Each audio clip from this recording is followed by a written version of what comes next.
Sport in Wales podcast. Supported by DragonBet, Your go-to for Welsh sports news and views.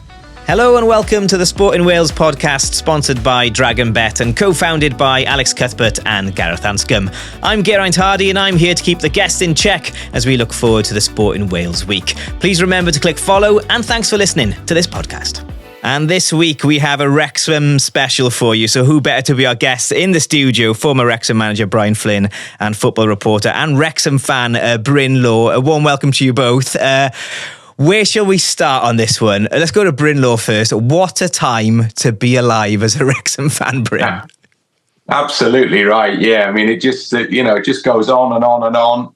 I was at Crewe last weekend celebrating in the sunshine as Wrexham earned another promotion. They're like buses, aren't they? These promotions, you wait 15 years for one and then two come along at once. So it's been crazy. It promises to continue to be crazy. Mad things continually happening. But I think in the midst of it all, the one thing that you would say without any fear of contradiction is that as a Wrexham fan, everybody's loving it. Absolutely loving it. And the promotion party on Saturday, was that better than last season? Well, no. I missed the actual promotion. I was working. I was doing a Leeds United game. Yeah. And I had the choice of trying to race over to Wrexham to see if I could just catch the last 5 minutes because Leeds was the early kickoff on the Saturday. But there were so many different factors needed to go Wrexham's way that I thought, nah, it's probably not going to happen. I'll get to Warrington and I'll regret the decision. And then I was 15 minutes out of the Leeds United car park and Wrexham were already 2 or 3 up and the others were already struggling. And I thought, I've made a mistake here, haven't I? But the emotion for the Boreham Wood game that I was also at last season, the emotion around that was the emotion of kind of just sheer relief. I mean, that was emotionally, that was real heavy duty because we'd seen our club struggling at this level for so long, always felt it shouldn't be playing at that level. And yet there we were stuck amongst these teams that previously we'd never heard of. So that night, the party in Wrexham after Boreham Wood was sensational. So it couldn't really hit those heights, I don't think, this time around. But it's still great fun. And having everybody just singing about the town are going up, ole, ole, pretty much through the entire game at Crewe at the weekend was great in itself. And there'll be another great game to come up against Stockport as well, because these are good times and you have to revel in them. Yeah, indeed you do. Brian, welcome to the pod to you as well. Do you look at all of this, Brian, and think, I'd love to be in charge of this team right now? Yes, but I had 12 fantastic years. First few were difficult, I must admit, but we came through that and everything was... we had 7 or 8 really good years, always in the top half of the First Division, pushing for promotion. And we were close at times getting into the playoffs, but it's great times now, as Bryn said. I think it's amazing. But the biggest thing that I feel is that it's believable what's happening at the moment. All the promises that people have made, and we know who we're talking about, they've done that and more, without a shadow of doubt. Yeah, and more. And that doesn't happen very much, does it, Brian? That where people come into ownership positions at football clubs, and they always come in with the big promise for being in the Premier League in 4 years, Champions League in 5, and all that kind of thing. Even smaller promises than that. But so rarely do you actually then see them kind of, when reality meets, their vision, their dream. Very often you just don't see those things happen, do you? As a manager, I'm sure you've been in that situation previously. Yeah, absolutely. I think the best decision they've made in the last 3 years is appointing Phil Parkinson. That's without a shadow of doubt. Him and his staff, they've got fantastic staff. Steve Parkin, his assistant, is a perfect number 2. Aidan Davison, the goalkeeping coach. And obviously they got Dave Jones as first team coach as well, who was born and bred in Gresford, who I tried to get to play for Wales when he was at Manchester United, but he turned us down, which I keep reminding him of that. His actually sister played hockey for Wales, I believe, or netball. But he wouldn't budge. He thought he could play for England. He couldn't even play for Manchester United, never mind England. I keep telling him that, but he takes it in good spirit. He's an important part of that quadruple that they've got behind the scenes, which is so important in terms of building a club, and that's what they've done. Yeah, I'm glad you've kind of mentioned Phil Parkinson, because, Bryn, it would have been so easy for American owners to come in and go for a name, if you like. You know, we've seen other people do it in other clubs and go for certain managers. You know, Wayne Rooney went to Birmingham recently and that didn't go so well. It would have been easy for Ryan and Rob to kind of go, let's go for a player that's just retired. Well, I think the most important thing in all of this is that Ryan and Rob admitted right from the outset that they know nothing about football, because that allowed them then to go through a process where they asked people who did know a bit about football what they thought. And when they got the answer, they acted upon their answer. So they didn't come in with any preconceived ideas about what they should be doing. In fact, the opposite. And so they were advised well. Phil I've known for years because I did a lot of work with Bradford City when he was in charge there. They had that incredible run to the League Cup final that people forget. He took a fourth division team to the League Cup final against Swansea, of course. So, you know, that's an unprecedented achievement in itself. But all around that, he's also been not just achieving promotions. I was also at Bolton the day that they stayed up in the Championship on the final day. Despite having horrendous issues around the club at the time, he managed to put a team together that stayed in the Championship. So he's got a fantastic CV. I think it took a bit of pushing. I think the owners did get involved when somebody said, this is the guy we need. And they went to war to make sure that that was the guy they got. He's probably cost a few quid, but it's been money fantastically well spent. Because I think the most important thing, and Brian will be able to reflect on this, is, but remember the situation at Wrexham is so different to most other football clubs, because you are constantly under scrutiny, literally, because there are cameras there all the time. You know, they're traveling on the bus, they're around the dressing room, they're on the training ground all the time. And so you've got to manage a group of players through that attention that they're under, the focus and the spotlight that they're under. And you've got to keep them focused on the football, which is the only important thing, has to be the only important thing. And I think that's what Phil has managed brilliantly. I mean, imagine that, Brian. Cameras, every conversation pretty much you're having is under the watchful eye of a camera crew. It's on Netflix. It's they've handled it perfectly, as you say, Bryn. I've witnessed it on a few occasions, and to be fair, Paddy, the Irish lad who's the production manager, has become part of the family, basically, and he's been accepted. He knows his boundaries. He knows where to be, and at certain times. And yes, it's. I think the lads quite enjoy it as well, don't they? Thinking they might be on in Hollywood, we might get a chance. Like Ben Foster, I'm sure he's working on that. Speaking of Hollywood, though, and Vegas, Bryn, would you have enjoyed a trip to Vegas with the boys in your day? Well, yeah, obviously. I mean, I've been once to Vegas. Just over my shoulder there, you might see a shot of my photo of me with Bette Midler, Adrian Charles, and Frank Skinner in Vegas, backstage of Bette Midler's show in Vegas. Long story, we haven't got time to go into that now. So I've done a Vegas trip, but it was pretty short. But it looked like the Wrexham lads had a great time last summer. I mean, the attention that they got and the recognition that they got was incredible. So I think the one thing that Brian will know, because he's been out and he's experienced it, and I spent a few days in America myself last summer.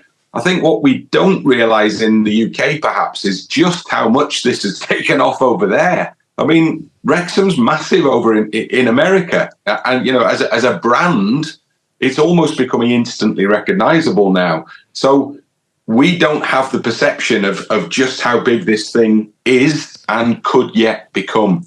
So the lads will hopefully go and sample that again in a couple of weeks' time when this season's over. And Max Cleworth will be able to get into everywhere this time, won't he? Because he's had his 21st birthday. Yeah. I mean, it's funny you say about the US, because I think Ryan Reynolds was papped on the weekend and he's there in his Wrexham baseball cap. Do you know what I mean? He's wearing it all the time, and so is Rob McElhenney, to be fair. Flinny, some golf courses in Vegas for the boys to play. Do you know if any of them play golf at all? Oh, some good golfers there. As Bryn mentioned, I was fortunate to be invited across with them last year to America. And one of the highlights off the pitch was a visit to Tailor Made Factory, and to look around how they made. And they took us out onto what they called the, I've forgotten the name now, hallowed ground, basically. It was a driving range, and all the players were there. And the contact at Tailor Taylor Woods said the last two people to stand on these green grass was Tiger Woods and Rory McIlroy last week. Wow. And there's some low handicap players at Wrexham who want to be on their side. The biggest bandit of the lot is assistant manager Steve Parkin. He says he can't swim the club. He was hitting a 9-iron 180 yards with ease. So if you're ever in his company, wants a game of golf, be on his side. But no, there were some really good ones, really good. Tom O'Connell was one who stood out. He was particularly good. But there was a lot of good golfers there, I must admit. Yeah, fantastic. On the US thing, Bryn, how does that, and will it factor in with kind of how competitive Wrexham can be in the future? And will it feed into like kind of the transfer market this season, do you think? I think it will do at some point. I think that might take a little while to manifest. But I mean, there's a pal of mine, Tony Marola, who Brian will know, who was on the books, I think, when you were in charge, Brian. Tony's out in America now. And Tony's a football coach, and he's been at the coaching game in the US for many, many years. Came back for a spell in Wrexham and then back out there. And he's set up an academy in the States called the Wrexham Texan Football Academy, the Wrexham Texans. Now, he is a Wrexham Texan, and he gets his people together to watch games, the Wrexham games, over in Fort Worth, where he's living.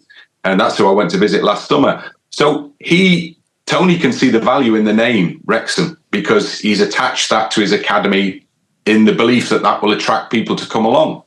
So if it does, and good young players come along, then he will, he may sort of talk to somebody at Wrexham about that, pass them on in a sense. And what the big clubs have been doing in America for years is setting up their own little satellite centres there. Liverpool have had a big operation. Tony worked for them previously. So there is no reason why at some point in the future that won't happen. I think that will happen for Wrexham as well, because that will just build on the work that's already taking place there and the recognition that already exists there, whereby you've got Wrexham again lined up to play Chelsea this coming summer. When it happened last summer, tickets flew out and people were paying big money for the tickets as well. So you definitely want to get into that as a potential, new market, new production line in terms of players. Brian knows all about production lines. He created a fantastic one at Wrexham, mainly based around North Wales and Merseyside. But now you've got a bigger opportunity. Yeah. Do you think, Brian, that players from the Championship will be kind of looking at Wrexham thinking, I fancy a season there, dropping down a league and then kind of joining Wrexham? And can they actually compete with wages at that level, do you think? In answer to your first question, yes, without a shadow of doubt. I mean, they did sign 3 stellar players who've proved to be absolutely vital, haven't they? Ollie Palmer, Paul Mullin, and Elliot Lee. They were stellar players, and they turned out to be stellar players. How many goals and assists have they had in the last 3 seasons? I think they'll do that again. I think that I'm fairly certain they're aware of what targets they've got, and even players in the Premier League might even consider coming and playing for Wrexham. Do you know something, Bryn? Brian? Do either of you know anything? Yeah.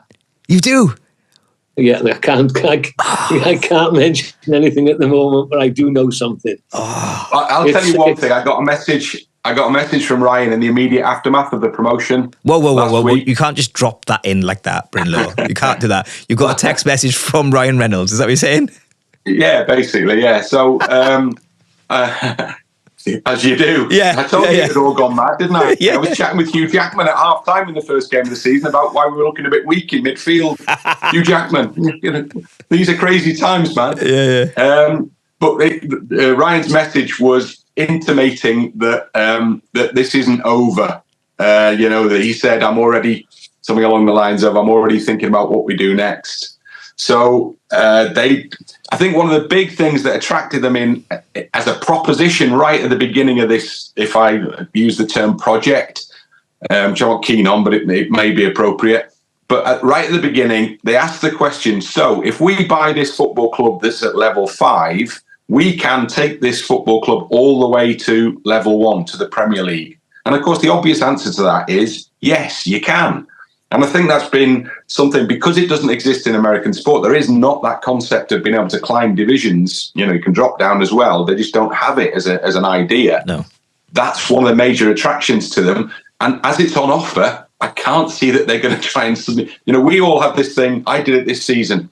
We're in League Two. It's going to be a bit. I said to Ryan before the start that first game, this is going to be better. These are going to be better. We're playing at a higher level now. You're going to see the standard is much higher. And when we lost that first game, 3-5 at home to MK Dons, I could kind of nod sagely. Well, I sent him a message on the final day to say, listen, don't listen to me. I know nothing. Ignore everything I tell you.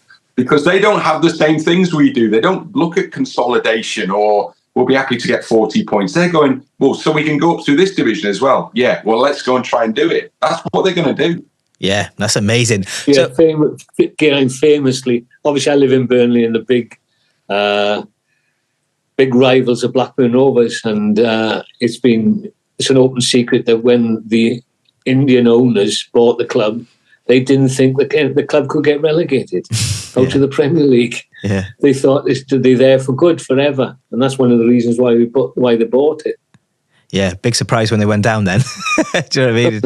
Absolutely. But to rewind, so you can see Brian Flynn, and you have maybe intel, but you can't tell us who, that a Premier League player could be coming to Wrexham in the summer. Absolutely. Fantastic. Do you know what? I'm going to be looking at everyone's contract in the Premier League. The thing is, could be. Could be, yeah. Could be. I mean, that's you've got to set your targets high, haven't you? Yeah. You've really got to pitch in at the top. People wondered why they signed Paul Mullen. The reason was he saw the project, as Bryn said. He saw what was happening. He could, even though at that time, Paul reminds me, they weren't involved then. They were Wrexham Football Club with 5,000 gates. But he saw the challenge that was there, and it was achievable.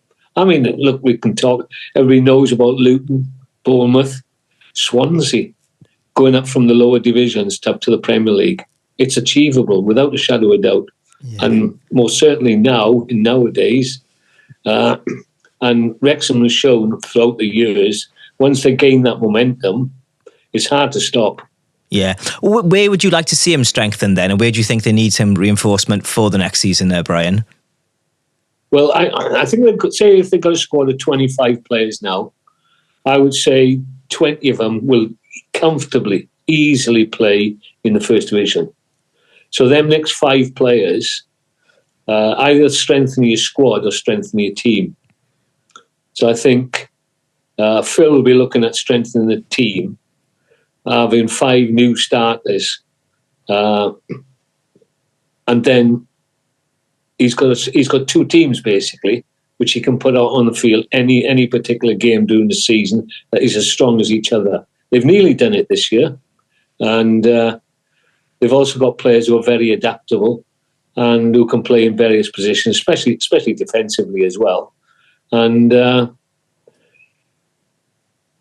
think the future is looking really, really exciting still, and more so than now. Yeah, Bryn, where would you like to see him strengthen? And are there any rumours you're aware of kind of names being floated about in the local press up there? No, there are no rumours. They're actually pretty good at that on that side of things. Things emerge only pretty much, once the I's have been dotted and the T's have been crossed. They keep a tight lid on that kind of thing, generally speaking, because they're in the midst of a kind of a continual sort of speculative frenzy about who might be coming in. And if you look, like Brian said, if you look where they signed from when they were in the National League, they tended to target 2 divisions higher. Well, 2 divisions higher now is obviously the Premier League. So if they are maintaining that level of ambition, then they may try and go for that. I think one of the factors that may come to play now in terms of recruitment is that the numbers get bigger now. Because if you're at League One level and you're looking to sign even at Championship level, the numbers get bigger. All the numbers get bigger. So you are pushed harder if you want to make that same sort of challenge to bring people down a division. It's going to be a little bit more difficult, perhaps, to do that from a financial perspective now. Yeah, I mean, that doesn't mean they're not going to do it. I just think it'll be a bit more difficult. Yeah, you really need buy-in from the players to kind of drop down, but that buy-in's gold dust, right? Because you see the passion because they want to be a part of the project. But I was looking at average wages in the leagues. So Championship average wage is 12 to 15k a week, and then League One is 2 to 5k. So that's a huge drop. Premier League then obviously different from kettle of fish completely, right? Well, you've got players in the Championship. At least, excuse me, at least they've got players on the books at the moment who are signed for 30 million quid. Yeah. So they're on north of, I would guess, 20 grand, 20 grand a week. Yeah. They'll be earning over £1 million probably, because the idea is that they take the club back to the Premier League, where that becomes a bit more of an average salary. But the jump is huge between League One and Championship, at the top end of the top half of the Championship for sure.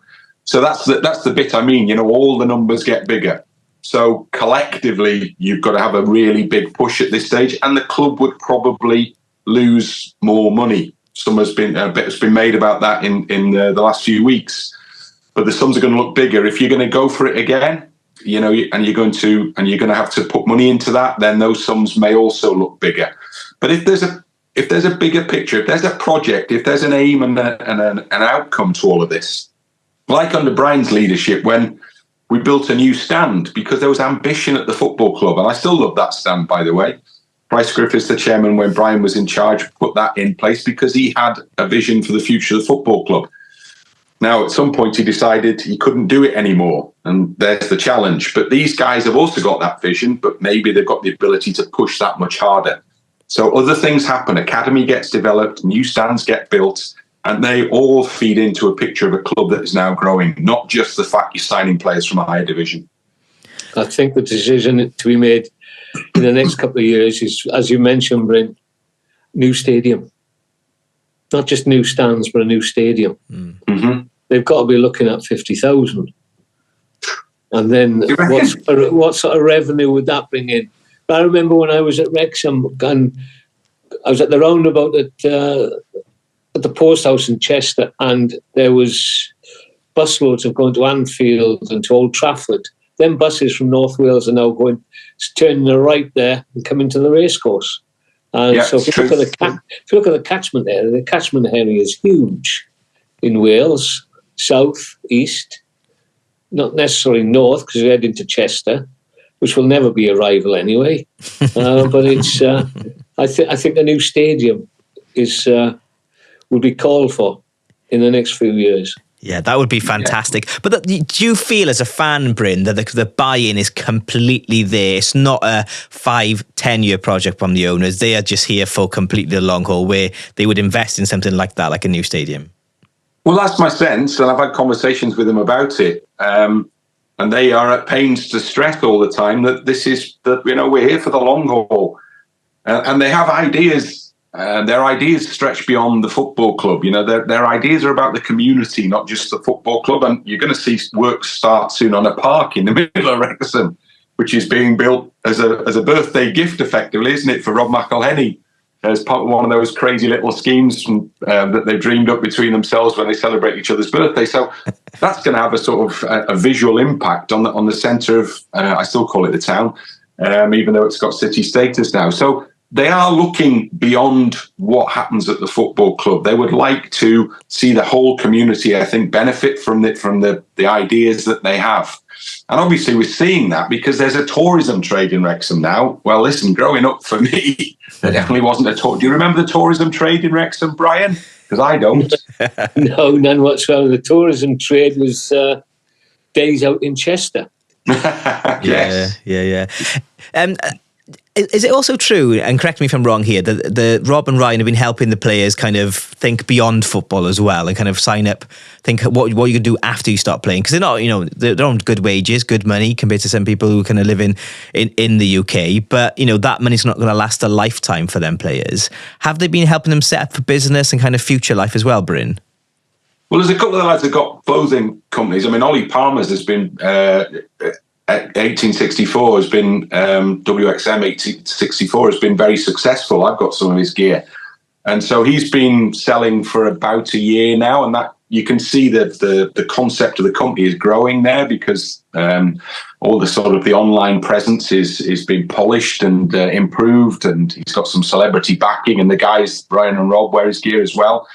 Mendy's also brought a clothing line out. I mean, Paul Mullin is the one. I go to obviously I go and watch a lot more football. I watch more football that isn't at Wrexham than it is at Wrexham. Yeah. And when I go there, people are always talking about, how's Mullin get on? I saw Mullin did well at the weekend. It's that the name Mullin has become, synonymous with the football club in many senses. That's really the case, as I understand it, in the States as well. So Paul's got opportunities to expand what's going on there. That's to bring us back to a point I made earlier, I think that's what Phil Parkinson's great talent has been. All this opportunity is spread out in front of the players in that group at Wrexham at the moment, and they know there's huge attention. And they know that they're now sort of household names, and they're recognised way beyond the level of any usual third division footballer. So keeping their focus on the thing that really matters here, the football, has been for me one of Phil's greatest successes. The fact that he's kept everybody focused on the job in hand whilst all the other crazy stuff is going on in their lives around. Yeah, so it's a circus at times, isn't it? I'd imagine. But Mullin's a good point, Brian, because from fans watching from afar, Mullin is the name. He's the striker. He's going to get the 100 goals. And, who for you has been the unsung heroes within that squad that maybe some fans haven't touched upon this season? I'm a little bit biased here, but I'm absolutely delighted that young Max Cleworth has done well this season, because when I went back with Brian Hughes for that short spell we had there, he was coming through the youth team and I could see that he had star quality. In years to come, I'm delighted that the academy is coming back now, but that will take 2 to 3 years to start producing players. Max has come through and been exceptional, without a shadow of a doubt. And we need more than that. I think he needs special recognition, because it can be hard. Jordan Davis, for example, is from Wrexham as well, and he went away to Brighton as a youngster, and he didn't really make it at Brighton. He's come back to Wrexham. He absolutely loves the club and he wants to do well for it. But he's been mainly used as a substitute, an impact player this year. But delighted for Max that he's done so well.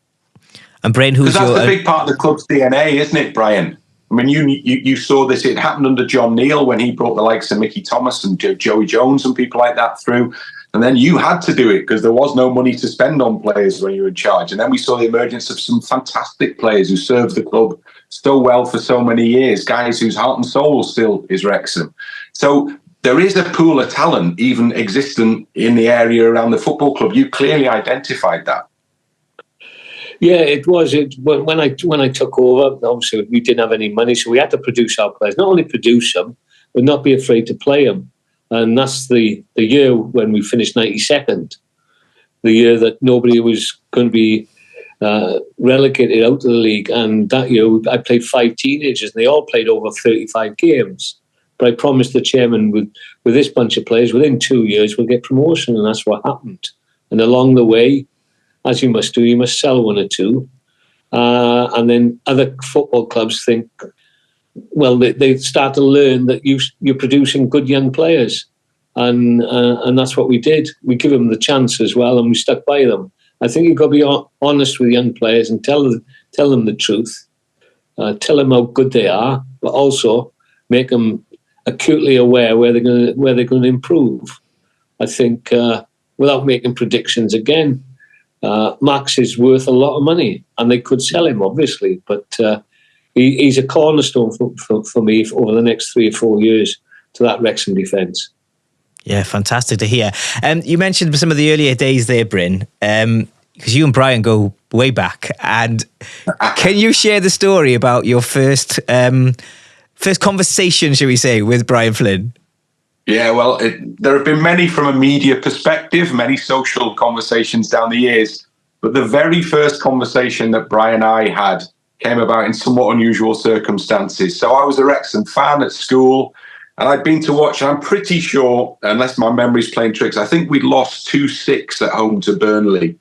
And Brian had just not long taken charge of the football club in very tricky circumstances. But I was a young, hot-headed Wrexham supporter, but was also one who was kind of want to do sort of slightly beyond the normal reaction to stuff. So I got home from that heavy defeat, and I was kind of really miserable and down. So I put pen to paper, and I wrote a letter to Mr. Brian Flynn, Cae Ras Wrexham Football Club, and I posted it, say, on the Saturday evening or the Sunday morning. We had a really good mail service in those days, because a day or 2 days later, I was lying in bed just before I got up to go to school, and the phone rang early then downstairs, and my mum shouted up, "Bryn, there's a phone call for you." So I came down, she handed me the receiver, and she said, "It's Brian Flynn." So, what? "Hello, Bryn, it's Brian here. I got your letter. You asked in the letter whether I thought I was going to be a good manager for Wrexham or not, and if I wasn't, that I should walk away. Well, I think I am going to be." So that was our first conversation. Wow. That is amazing. Absolutely amazing. He was right, by the way, and I was completely wrong. Did you have a little, like an extended chat after that, or was it as... Oh, yeah. We had a proper... Because Brian, not only did he say, "Yes, I know you think I've got, I'm not doing a great job here, and you said it in your letter, but honestly, because of what I see here," and he will have talked about the young players because he'll have seen that already. Yeah. I think things are going to get better. So, I mean, I'm kind of shocked into probable virtual silence by the fact that the guys actually rung me back. Yeah. But that's where we go back to. So I was maybe 16 years old. Brian was just in his first steps into full-time management with Wrexham. And obviously, as they always say, the rest is history. Yeah. Brian, what made you pick up the phone and ring that day then? Did you remember the moment and kind of thinking, why this letter? Why am I going to reply to this individual? Because... if I remember it well, the letter was so articulate, and obviously he's turned out to be a fantastic journalist, presenter. Yeah, you could see that in the letter. And not only that, he left his address, he left his telephone number.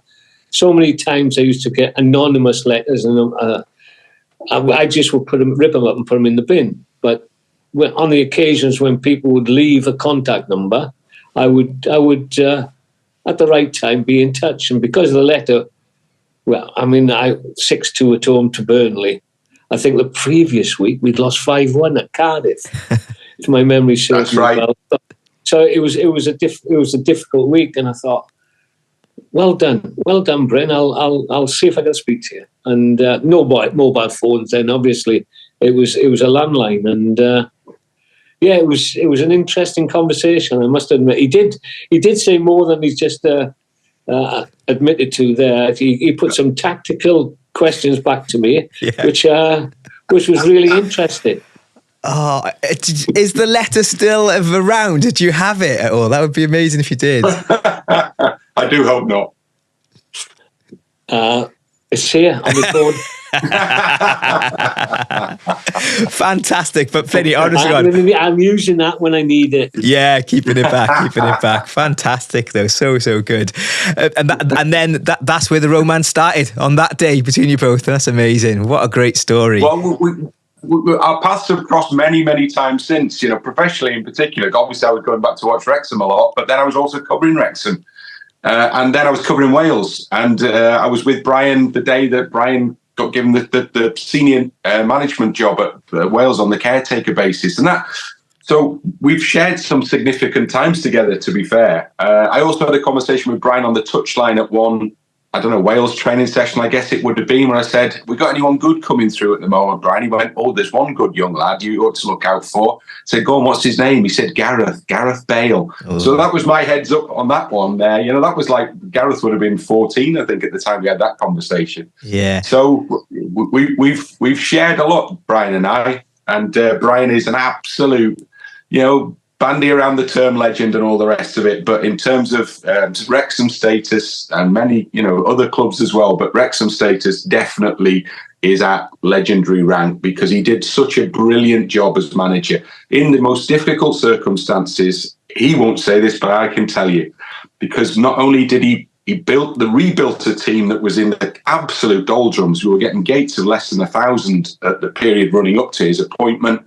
We'd had a playoff failure, and it had really hit the club hard. Financially, they were struggling. Players were driving to games in their cars. But then the whole concept that he had of, we're going to do it ourselves. We'll produce. If we can't buy, we'll create. And that worked so well for the football club. And it resulted in the new training ground. It resulted in the only upgrade that the stadium's had in the last 40 plus years. with a new stand going in. And it resulted in one day that I will never forget. It was at League One level, and it was the final day of the season. We were away at Southend United. I think it was 98. And we were winning in the second half. And whilst we were winning in the second half, briefly, we were in the playoff places on the very last day of the season. And I was in the away end at Southend, and we didn't have a huge following for that game, even though it was very important. But we were going mad in the away end because we were in the playoffs to get into the Championship again. And I'd started watching the club at second division level in 1979. And that's the closest we got because Bristol Rovers scored a late goal against Brentford. They claimed the final playoff place. We missed out by 2 goals, goal difference. Fulham finished on level points, and Fulham had spent £2.5 million or whatever it was on Chris Coleman that season. So other clubs have spent big in the past, and Brian took us to that level, as close as we've ever got. That's the best and highest that I've ever seen Wrexham play at.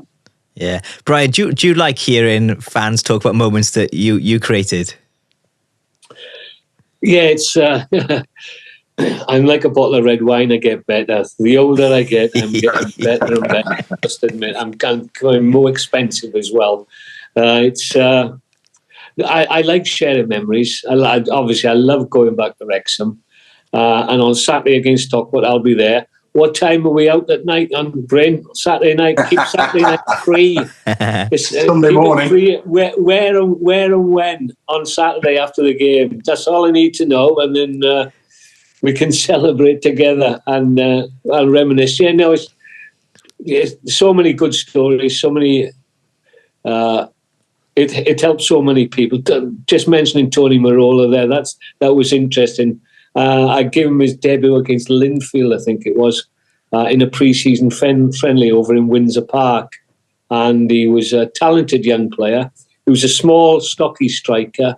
Unfortunately for him, he had a knack of scoring goals, but he just didn't have any pace whatsoever, and that was really lacking with him. So he didn't really make it with us, but I'm delighted he's doing well over in America now with his football academy. Bryn touched on kind of, the heads up you gave him on Gareth Bale.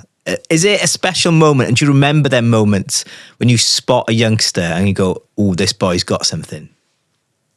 Absolutely, yeah, without a shadow of doubt. It was. We had a training session for our under-17s down in Swansea. I'd only been in charge for a month, and our first tournament was an under-17 tournament, I think, out in Cyprus. So I got 28 of the best under-17 players that I was aware of, and some of the lists I was given. And Dave Williams was with me, Alan Curtis was with me, the 2 coaches.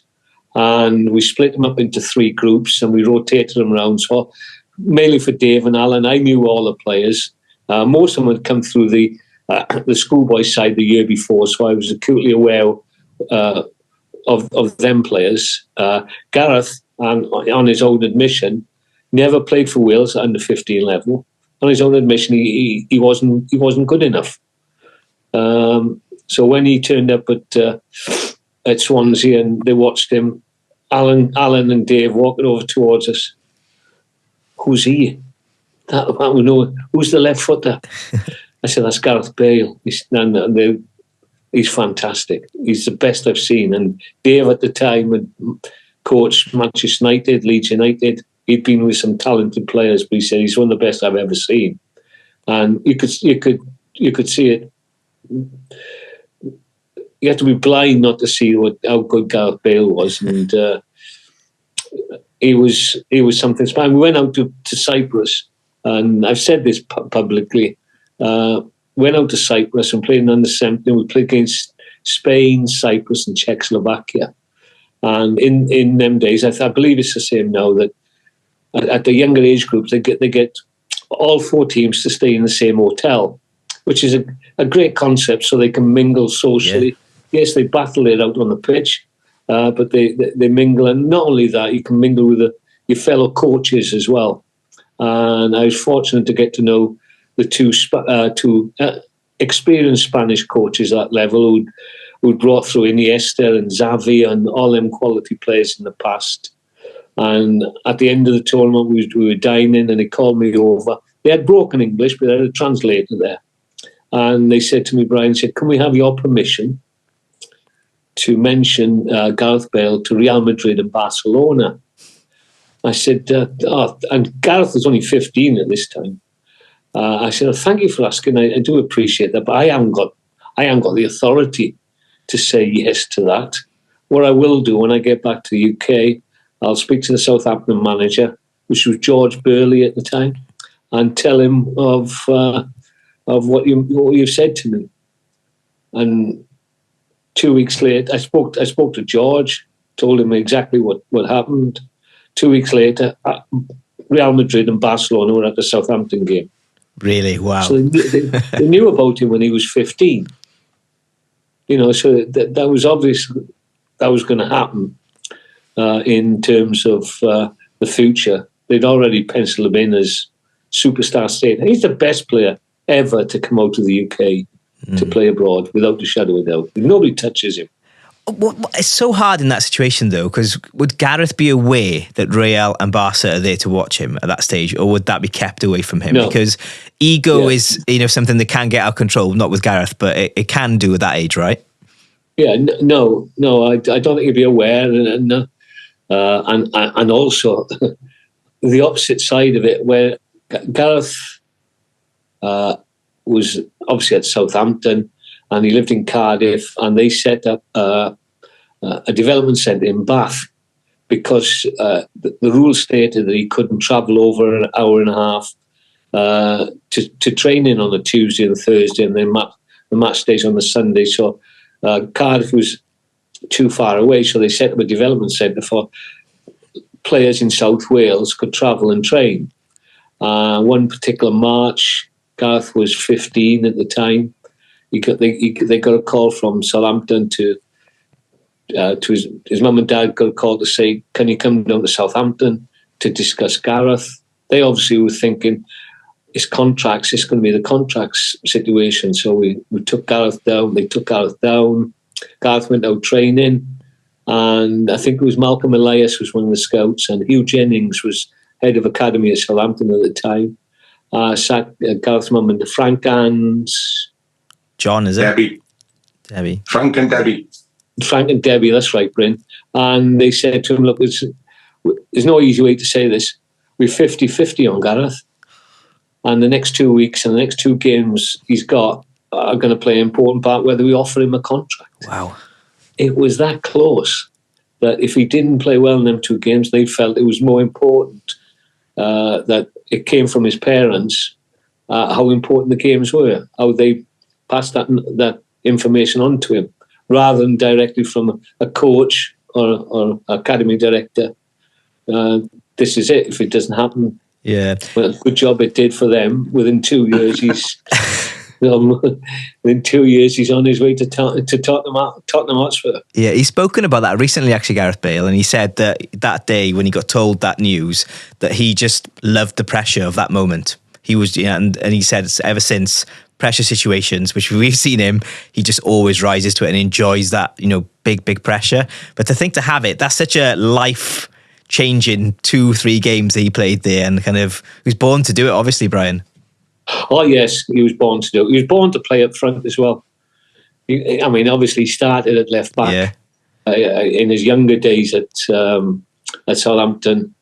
Was gotten the transfer to Tottenham, and I remember going to Tottenham when he'd already signed for Tottenham, and Joe Jordan was first team coach under Harry Redknapp, and obviously he didn't make a great start. Did they lose the first 20 odd games that he played in? Yeah, something like that. Yeah, it was, and he was regarded as a jinx, wasn't he? He was some sort of jinx. They're never going to win with Gareth in the team. I remember we played Greece in a friendly at under 21 level in Port Talbot before a tournament, and Gareth was in the squad, and we decided to play him further forward and attacking left side, not a left winger, but left side forward, and he was sensational. So when we went to Spurs to do a training ground, I give the cassette, as it was then, to Joe Jordan. I said, look, you and Harry have a look at this, see what you think about Gareth playing further forward. And they looked at it, and within months, Milan came around, and them 2 fixtures against Milan, AC Milan, which transformed Gareth again to another level. And I'm delighted that I played a small part in pushing Gareth further forward and making him into a natural goal scorer that he is. Yeah, well, you've not just played a part in Gareth's career, but many others as well. Stay with us now, guys, because this is the part of the show where our sponsor, Dragon Bet, come on, and they kind of look forward to the weekend with us. We'll get your views on some of the games on the weekend. So let's turn to Dragon Bet and James Lovell. Dragon Bet, the bookmaker of Wales with the best odds on Welsh sport. Please gamble responsibly. James Lovell, welcome, mate. How are you doing this week? You okay? Yeah, all good. Nice to be joined by 2 proper legends there. So, really pleased to be on the show again. Yeah, it's good to have some Wrexham chat, to be fair, because it's very exciting there. Speaking of that, I think our charity bet came in this week, James, on both accounts. Was it on both? I didn't. Do you know what, guy? I just assumed you was a loser after your recent form. I'll have to double check that. I saw Alex Cuthbert's came in, so he put up a horse. It was 6-1 when we were chatting last week.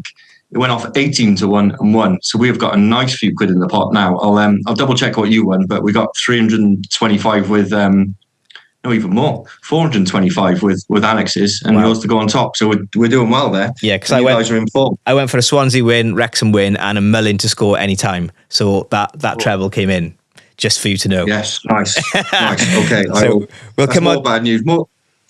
More hits in the pocket. No, it's all good. So we'll get on to this week's charity bet in a while. Let's turn our attention then to kind of what you've got for us this week. Where do you want to start?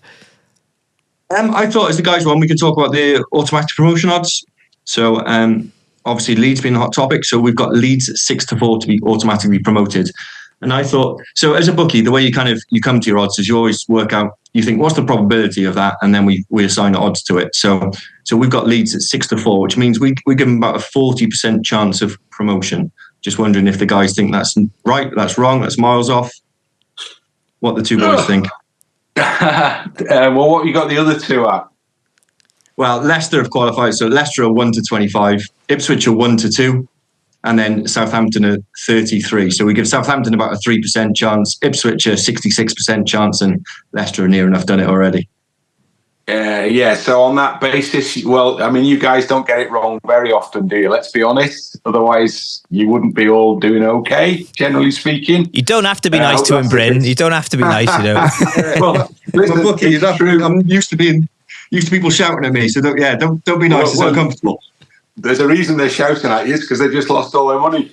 So in this instance, I wouldn't argue with those odds, because it's going to be more difficult for Leeds United than for Leicester. Leicester could be up by the end of this week, couldn't they?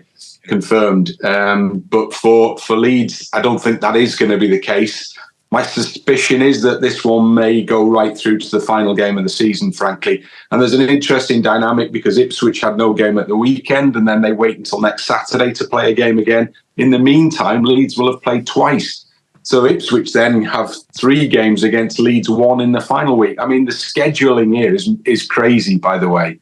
I don't know how this is I know the semi-finals got in the way a little bit, but how this has really been allowed to happen in this way, I'm not entirely sure. But does it help Leeds or not? Well, maybe points on the board is better than waiting to try and do it in that final week, as Ipswich might be doing. But goodness me, there's enormous pressure on the games for Leeds this week on that basis. So I think that's about right. We're seeing it as kind of Leeds are the ones who are taking the first penalty kick. You know, it's that kind of, is that the best thing? It's great if you score first. If you miss first, it's difficult. So, so Leeds are 6-4, Ipswich are 1-2. But I'm sure that'll chop and change before the end of the next few games. Yeah. Speaking of Leeds, some talk about Ampadu being the next Wales captain in the future. Have you got odds on that as well for us? So we were talking about this, and he's just going to be the next Wales captain, isn't he? There's no point kind of putting up odds. The only question is, when will he be the next Wales captain? So it just depends when Ben Davies stops. But I think Rob Page has already said he's going to be the next captain. He deserves to be the next captain. I think everyone in Wales wants him to be the next captain. So we were going to put up odds, but he'd be just such well odds on. It's barely worth putting it on. But yeah, we're pretty sure that he will be the next Wales captain.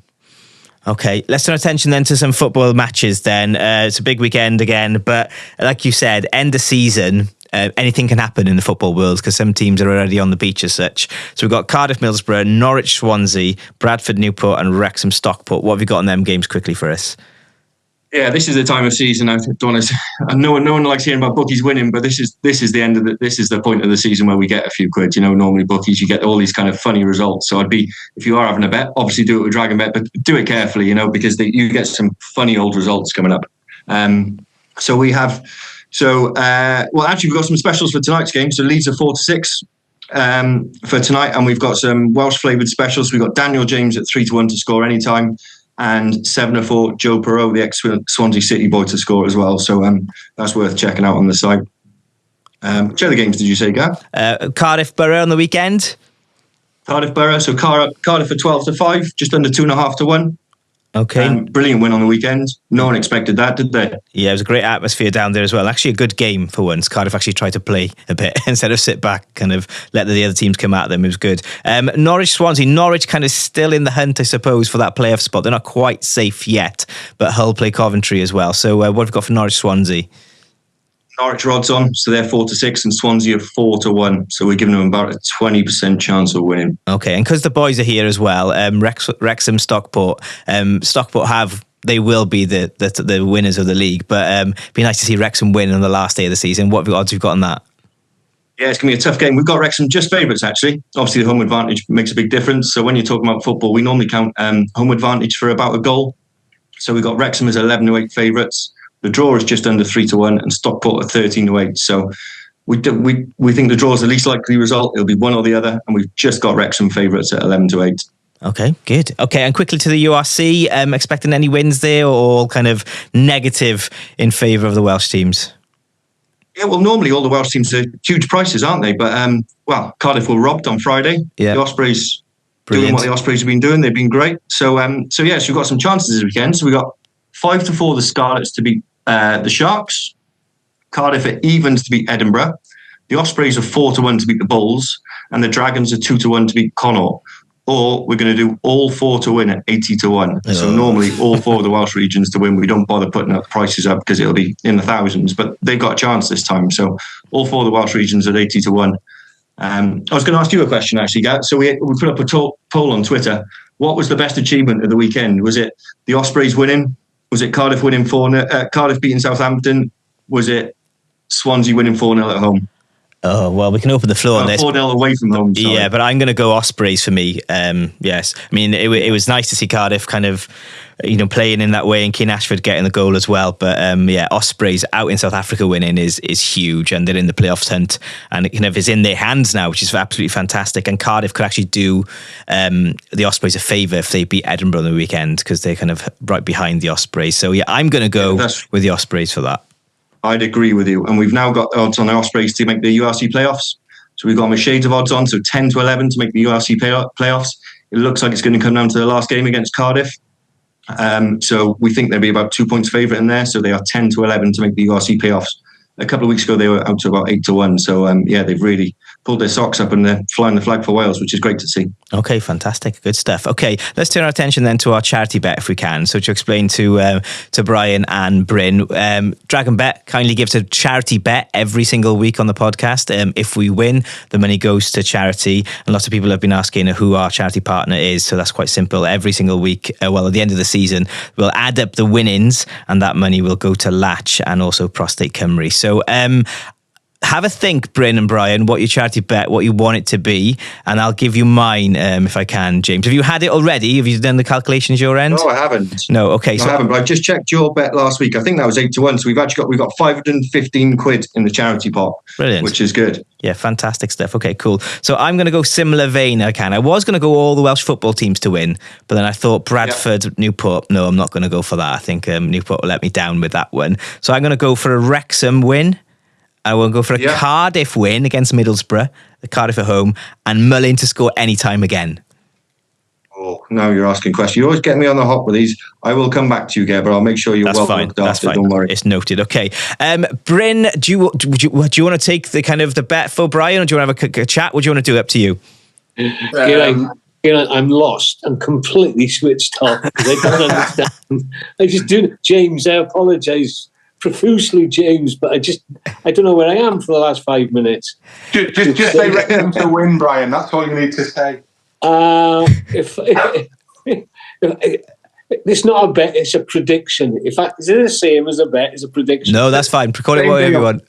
Mullen to score the winner in the 90th minute. There we go then. Okay, right, we'll get you some odds on that. That'll be good. Hopefully you'll be collecting and we'll put some money towards the charity pot. So thank you, James. Brian, you said you're not a gambler, you used to play cards, but it didn't work out very well. Correct, that's right. I was also going to ask you, Brian, you were talking about Gareth Bale. Who else, you spotted Gareth Bale early and you saw him as a real talent. Was there anyone else you saw as a youngster who you thought, this is going to be the player? Anyone else stand out as much as he did? There was a couple of players. Obviously, Aaron was another one, the obvious one. In terms of certainties, I thought was Wayne Hennessy as well at a young age. I thought he got into the first team action quickly at Wolves, and I thought he's going to be our goalkeeper. I don't know whether he hasn't achieved the level of Neville Southall, but I thought he's one who could actually get there. So. He was one. There's a couple who were disappointing. It appeared disappointing at the time. There was a young, both of them were fullbacks. Both of them were, funnily enough, were at Swansea. Daniel Alfie, I thought, had a real chance, and unfortunately never really made it. And the other person, and the story behind Ben Davies basically was he was in Swansea, and then during pre-season, Brendan was taking them Swansea to America for a pre-season tour. Neil Taylor got injured in pre-season. Brendan asked Alan Curtis for a left-sided defender, and Alan, being honest as he is, said, we've only got one, that's Ben Davies, but he's nowhere near ready to travel with the first team. It's just, I wouldn't recommend it, Brendan. And Brendan said, I'll take him. And within 2 years, he's £20 million to Tottenham Hotspur. Yeah. And probably been one of the most consistent defenders in the Premier League for the last 10 years. He's been a cornerstone of the Tottenham defence. I've got to be honest, I thought he might just make Haverfordwest in the League of Wales. Another career there. That was our thinking at the age of 18. Great lad, fantastic lad. Not a cultured left foot, but that obviously has got better through the years. Not a natural defender, wasn't aggressive, and he's cured all them ills, and he's become an absolute gem of a defender for Tottenham. Yeah, isn't it amazing how one person's kind of decision can completely change the course of someone's life? So if Brendan wouldn't have taken him, who knows where Ben Davies would be right now? Absolutely amazing. Right, Bryn. Thanks, guys. James, any other business before we kind of clock off for this one? No, you're just talking about Haverfordwest. They had a bad defeat on the weekend. I think they lost to Penabont, didn't they? So they've missed out on the playoffs. Playoffs, yeah. So a bit of a kick in the nuts from. They're a great club, Haverfordwest. I love everything they do. If you kind of want to follow a Welsh football club on the socials, they put in a lot of effort, and they're a real great club. Obviously, we do all the betting on the Welsh football, but we've also got the odds on the cricket. So if you've got a local cricket team, check out the website. Chances are, no matter how low a league they're in, we might well have odds on them on the site. So yeah, I'll leave it to you to have a little look through. But nice to chat to you all, guys. And, thanks for letting me on. And cheers, James. As always a pleasure to speak. And we'll see if we can kind of get that charity thing up to 600 by this time next week. We'll get the odds from you next week as well. Thank you, James. Cheers, guys. Cheers, mate. Okay, Bryn Law and Brian Flynn, thank you so much for your time today. So let's finish with Leeds. Are they going up, Bryn? Well, I've got to say yes, haven't I? I mean, I've done every single game this season, so and last season. So I've got to stick with the project. We've got to see this one through. It's never easy with Leeds United. It's a little bit like Wrexham used to be, but everybody's kind of got used to that. So I'm going to stick with it. I'm going to be optimistic, and I'm going to say yes, they will get promoted. Okay, and Brian, you going to back Bryn with that? Listening to James, the only thing I gathered from that is that Leeds are definitely the underdogs, and the underdogs are dangerous. Yeah. And I think Leeds are dangerous at the moment. I think they'll do it without a shadow of a doubt. Love the positivity. Thank you so much for your company both today, Brian Flynn and Bryn Law. And thanks to you for listening at home or wherever you're listening from today. Tell your friends about us and share the love, and we'll catch you next week wherever you go, wherever you are. Enjoy your Sport in Wales week. Sport in Wales podcast. Supported by Dragon Bet. Your go-to for Welsh sports news and views.